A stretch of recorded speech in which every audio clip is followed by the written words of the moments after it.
Hey, what's up, everybody? We are ready to go live. I am talking about the numbers today, and I'll be on camera soon. I just got to get some stuff set up back here.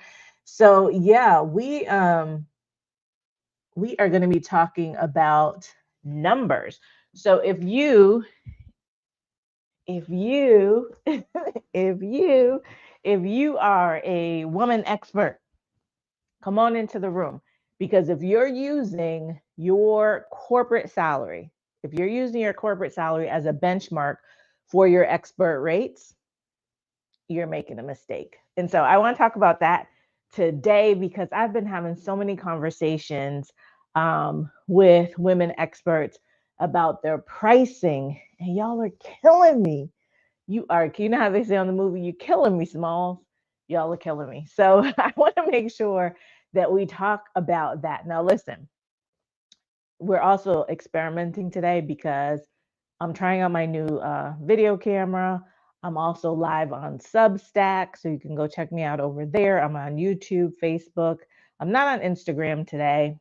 We gonna give Instagram a break over here. But I wanted to really come on here and talk to you about your pricing, because it's a question that I get asked all the time. And I know that when I talk with women experts and I say, okay, they tell me, oh, I got hired to do this, or I got hired on a retainer, I got hired to speak, I got hired for a corporate contract. And then I ask the price. I'm like, come on, y'all. Come on. But I get it, right? I get it. Listen, we come out of corporate. And when we come out of corporate and we come into the entrepreneurial space, we are used to somebody paying us a salary. And so, say for instance, you were making 100,000, 200,000, $75,000.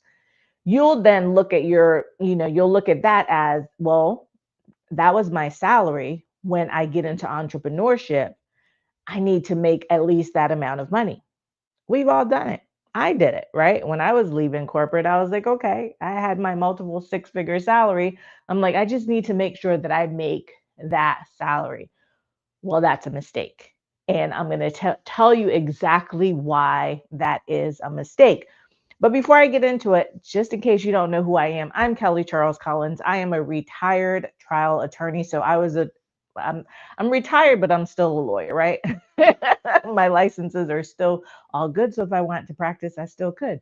I celebrated my 30th year as an attorney last year. My entire time that I practiced, I was a trial lawyer. And the first part of my practice, I was a public defender.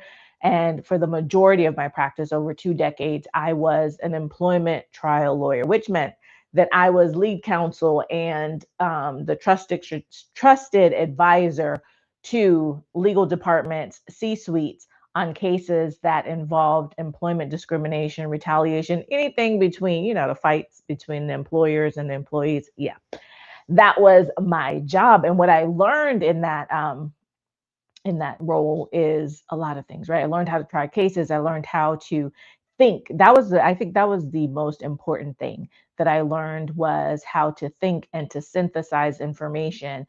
I learned how to communicate in high stakes situations. I learned how to communicate with different people at different levels all at the same time. Because if you've ever been on a jury, you know that the jury is comprised of many different people with many different backgrounds, educational levels, all the things. And so I have to tell one story to all those people and convince them to do what I want them to do, right? So I got all of those skills from being a trial lawyer.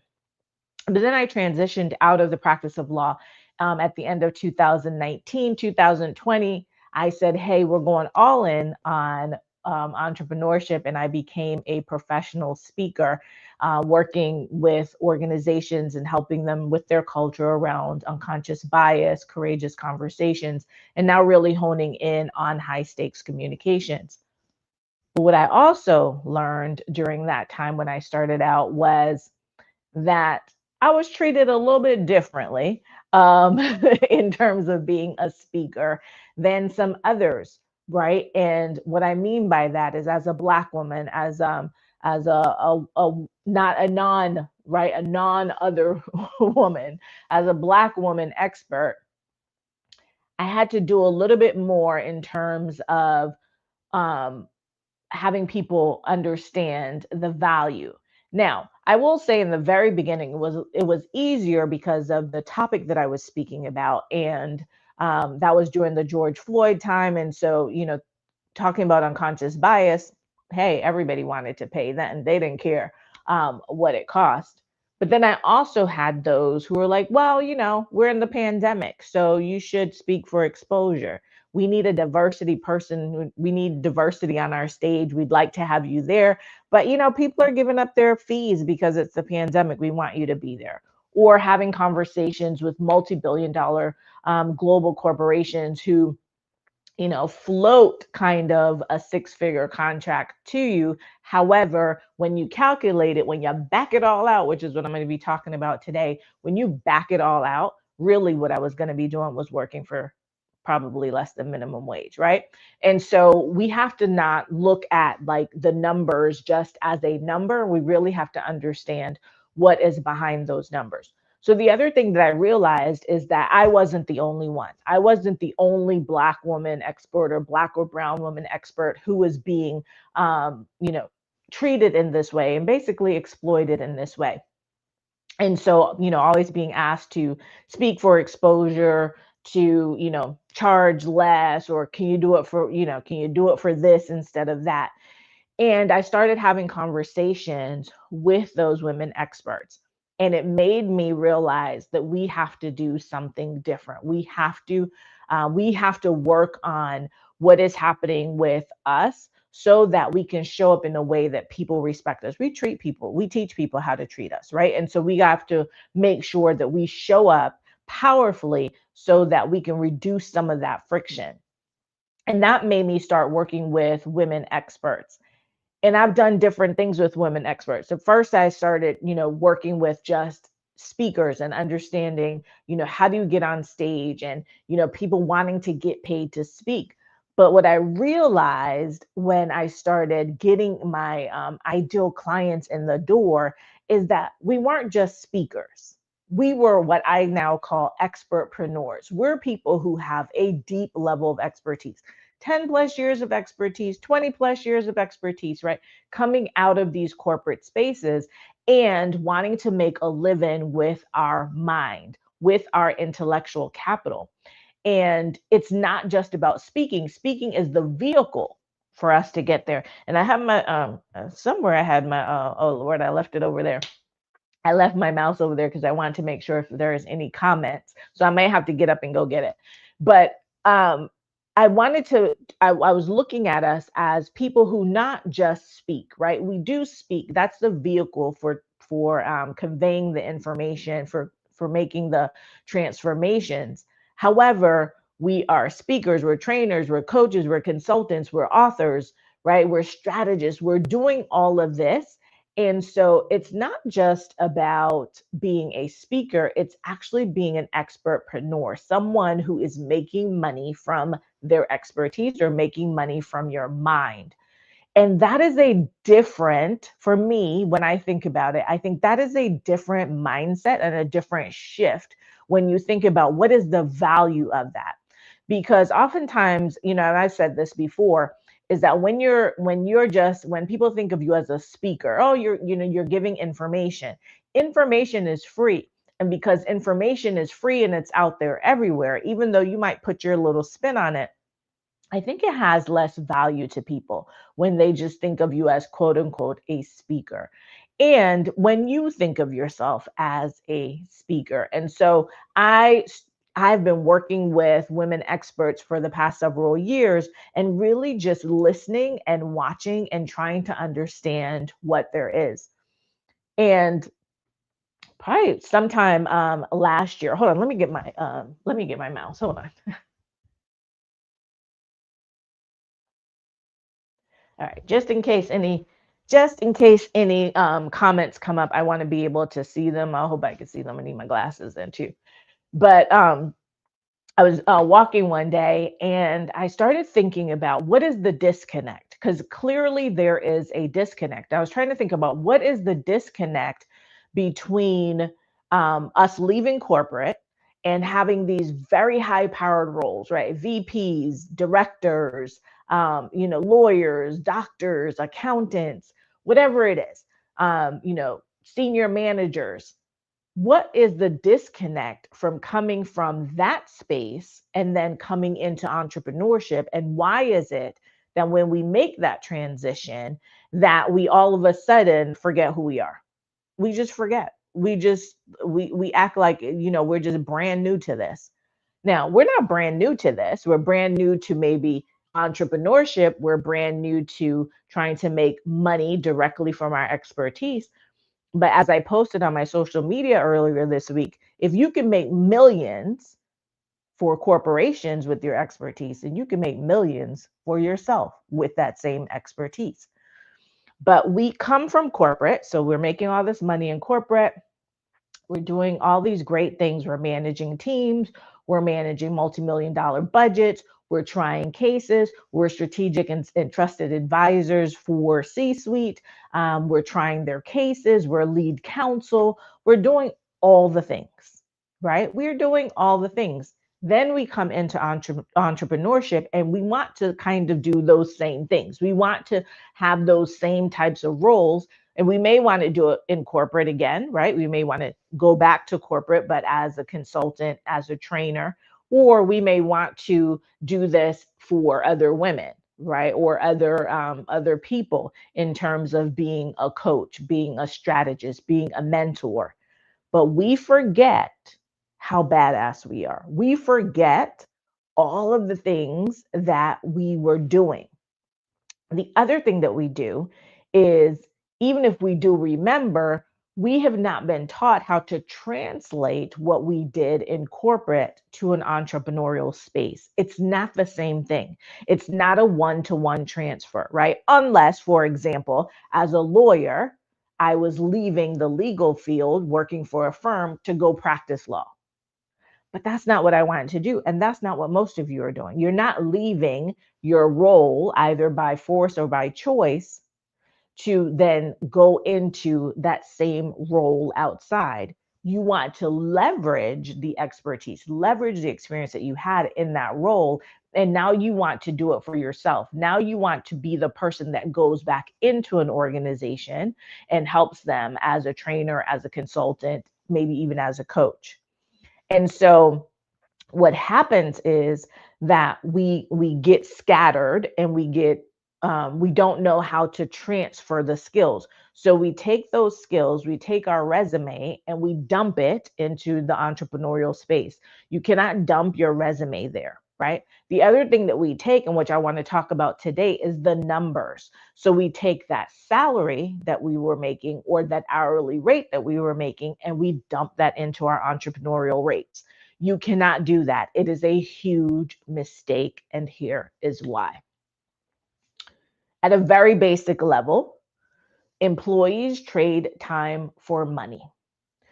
When you are hired to do a role, when you're hired by a corporation for a job, they bring you in, they've decided, right, based on their budget, based on their initiatives, based on their strategic planning, based on, their profit margins, they've decided, and based on, whatever their objectives are for the year, they've decided that they need certain roles. They need certain people to be able to do certain things, to do certain tasks, right? To complete certain tasks.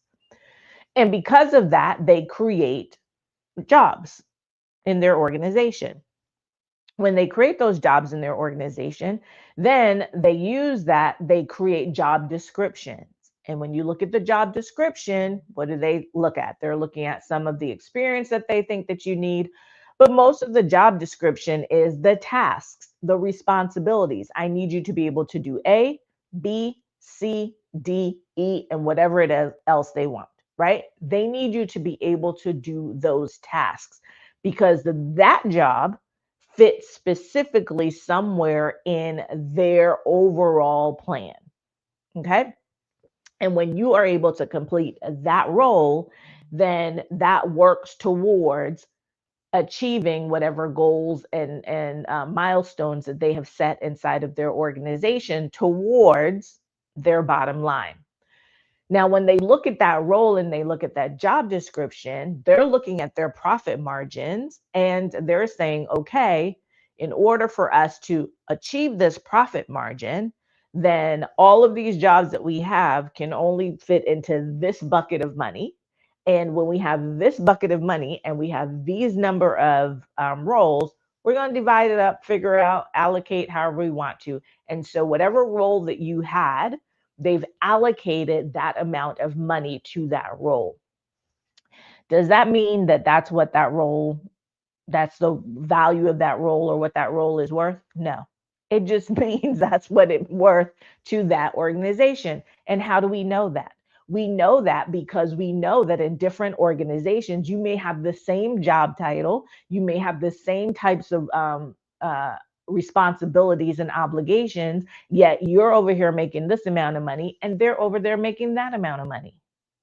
So we know it's not the role, it's tied to something else. It's tied to their bottom line. It's tied to their strategic initiatives. I hope you see where I'm going, right? And so they've decided that that role that you had was worth to them 50,000, 75,000, 100,000, 200,000, 300,000. That's what they've decided. And they've decided that based on their business's expenses, and their business's profit margin. Okay? Now, you leave that role and you come into entrepreneurship and you're like, cool, that's what they were saying that I was making. And so I want to make that amount of money. Or in your mind, you're like, oh, that's a benchmark. That's the benchmark for what my entrepreneurial limit is, or that's what my entrepreneurial, that's the amount of money that I want to make in my business. I just want to match that. Here's the problem with trying to match that. One, I just told you, because that number is based on that company's business. When you leave the corporate space and now come into entrepreneurship, now you're running your own business. Now you have to be thinking like they thought in terms of, what are my profit margins? What are my expenses? When you were in corporate and you were getting your check, I always call it that good check, right? When you were getting that good check, you got that good check every week, every 2 weeks, every month. You knew exactly how much it was going to be. Expenses were already taken out in terms of your payroll taxes and your health insurance. You knew what your household expenses were. And so you knew how to deal with that amount of money that was coming in all the time, right? And so for you, your expenses, you have your paycheck, right? So net of whatever it is, your taxes and your health insurance and whatever else they were taking out. You have your household expenses that you are now taking out of that. And what you were left with, you did with whatever, right? You call it, that's your savings, right? Because your savings, or some of us, there are no savings after that, right? That's just paycheck to paycheck, might be even negative. But you knew every week, every 2 weeks, every month. It was set, it was consistent. You come to the wild, wild west of entrepreneurship and ain't nothing consistent, right? At least in the very beginning and until you get your act together. Here's what's also different. You still have the money coming in. So think your net check, right? So that's the revenue that's coming in. You still have your household expenses. So that's the same. You have that coming in. What you have, though, is the additional thing that the corporation, the business that was hiring you before, had, which is that they had to look at, what are our business expenses and what is the profit we want to get. So now you have to think about that. So here's why your corporate salary cannot be the same thing as your entrepreneurial rates. You can't base it. That salary becomes data. It's not a benchmark. Because now, if you were making 200,000, say 100,000, 200,000 over in corporate, right? What comes out of that 100,000 or 200,000 is your living expenses. However you want to live, how, going on your trips, shopping, doing all the things that you want. That's what's coming out of it. Take that same $100,000 over into entrepreneurship, and what's coming out of it now? What's coming out of that money is those same living expenses, all of the things that you want to do in your life, but now we also have business expenses. Now we also have to be thinking about profit. And so the numbers are not equal, and therefore that number in corporate should not be a benchmark. It should just be data. What it tells you is that somebody thought that the skills that you had in that role to achieve that particular outcome that they hired you for was valued at least that much. Right? So now over here, what you have to be thinking about in entrepreneurship is I'm over here. I'm not just doing tasks. I'm not just doing my one little piece. What I am now doing is I am creating transformation, either for individuals or for organizations, which is still individuals, right? Because it's the employees or the leaders. But now you're looking at what is the value of the transformation that I provide as a speaker, trainer, coach, consultant, as an expertpreneur. What is the value? And that then becomes the benchmark, right? And so remember I said when you were in corporate as an employee, you exchange time for money. Now, as an expertpreneur, we are exchanging value for money. It's different. And so you can't look at that hourly rate. You can't look at that salary and say, okay, well, that's what it's going to be over here. No, because what are you doing now in entrepreneurship? You are solving huge problems. You're solving multi-million dollar problems. You're solving six-figure problems. You are saving people's lives, some of you, and their livelihoods. What is the value of that to someone? And that is the benchmark that you have to use. It's one of the benchmarks. And it's one of the reasons I started looking at all the marketers. I started looking at how when they do all of these webinars, and you've been on them, they do all these webinars and they do all this stuff. They do what's called value stacking. And so they'll tell you, you get this, and then you get this, and then you get this, and you get this. And they're value stacking. They're showing you the value, the value, the value, the value. And then they say, and this is the price. Because what they're doing is anchoring you in the value, anchoring you in what they are helping you to achieve, and you seeing the cost of that. And then they say, okay, but this is how much it's going to cost you. And what do we know? It costs a lot less because they've anchored you right into the value of what all of those things are. It's the same thing that you have to do now, is that you have to anchor your either individual clients or individual small business owners or your individual corporate clients. You have to anchor them in the value, and that value is related to the problem that they need solved. So thinking about that value stacking, I was like, how do we as expertpreneurs use value stacking? And I came up with the authority pricing model. And part of the authority pricing model is looking at how we value stack, so that when we come to the rate that we're going to share, it is actually based in reality and is actually market validated and not just a number that we picked out of the air, right? I always tell my clients, no matter what, they should be charging at least $7,500. Why? Because I know the value of their expertise. However, once you get down to it, once you get like down and dirty inside of who they're working with, like who is their ideal client and what are the problems that they're trying to solve and what is the transformation, that's just the baseline, right? We go up from there. Then we got to look at profit, we got to look at expenses, we got to look at all the things. And so the other thing that I started thinking about is that, okay, we have this value stacking. There's a lot of things that are involved in the value stacking, and I built a custom GPT. Her name is Aaliyah. She's part of our Mogul operating system. I built her so that you don't have to worry about this. She already has the framework. You just give her information, and she will help you to determine what your actual market validated rate is based on the authority pricing model, based on value stacking. But then I started thinking about that we always get asked the question, how much money do you want to make in your business?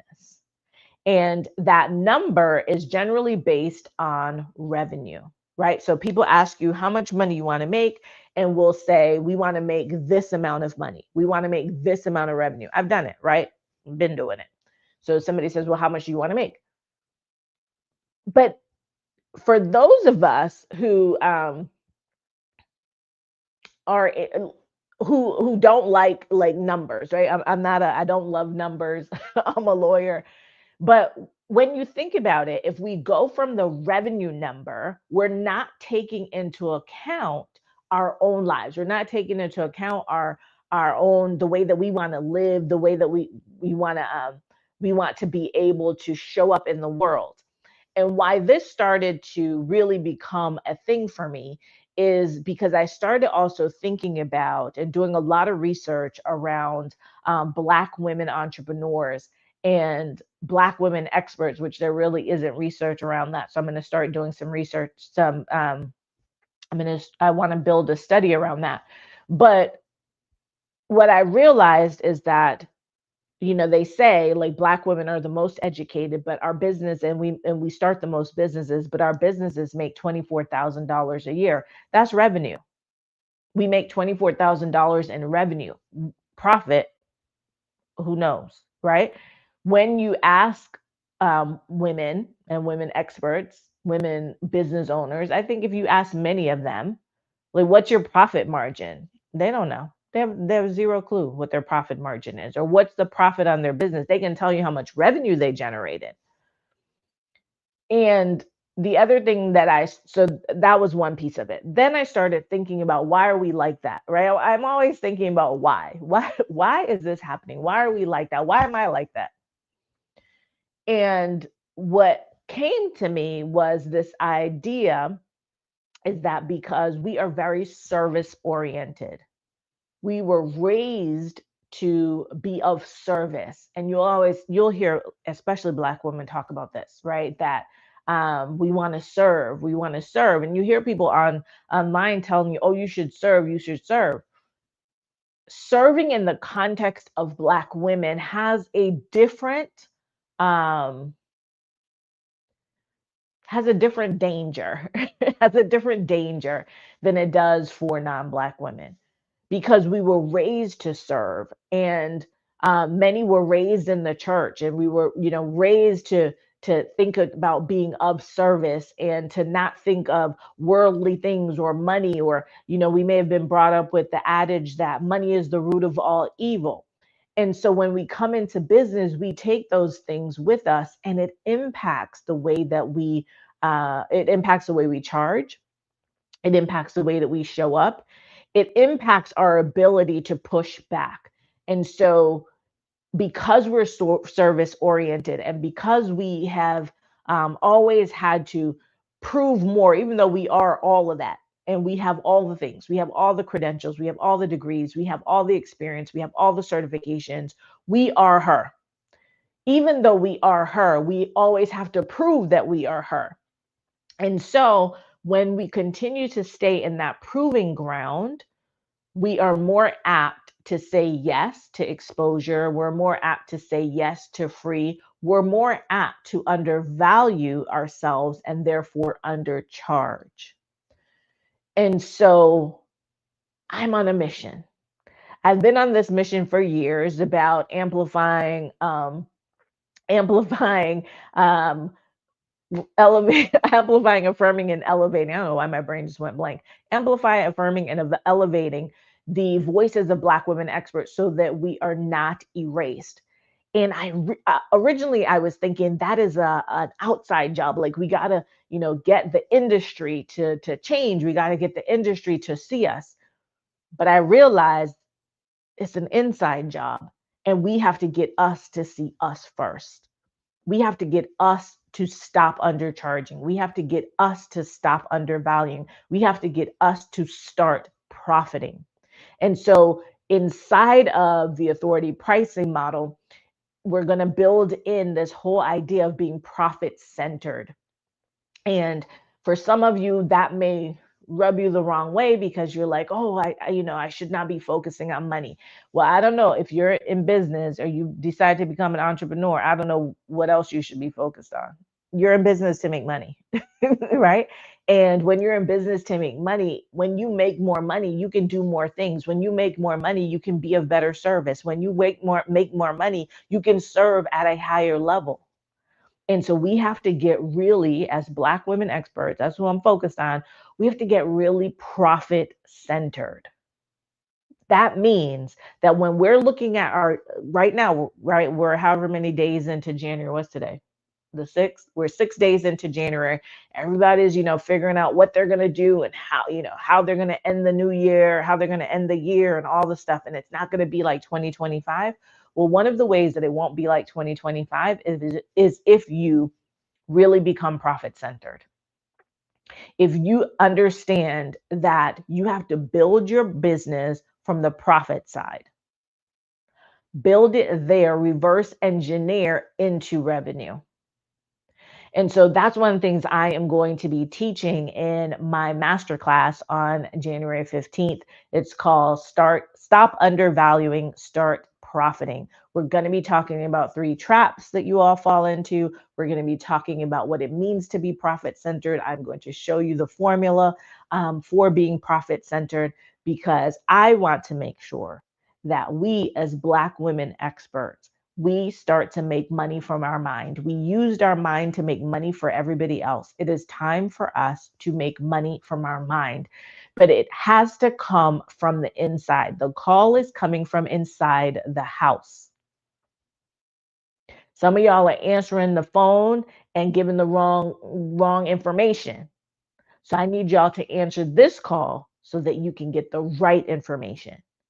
Right? And so that we can change the trajectory of what's happening, so that we can stop undervaluing ourselves and start profiting in our businesses, so that we can teach people how to treat us. We cannot ask for people to do something for us that we are not willing to do for ourselves. So if we're okay with undervaluing, if we're okay with exposure, if we're okay with free, if we're okay with, I don't care what you do with it. Yeah, I'll come and, do 50 million things for you at $10. Then that's what they're going to pay you. And if you don't understand your own value and you don't understand what it takes to run your business from a profit perspective, then if you are making, what amounts to, say, $20 an hour, $50 an hour, and then you come in entrepreneurship and you're like, but I'm charging 5 times that. I'm charging 10 times that. I'm charging, $250 an hour. I'm charging $500 an hour. For you, that might be like, oh, that is good. But if you're profit centered, you'll realize that that is bad. And that what it is doing is destroying you, destroying your credibility, destroying your value, and destroying your business. And so what I'm going to do is invite you January 15th to join me 12 p.m. Eastern live on Zoom. Join me for Start Undervaluing, Start Profiting Masterclass.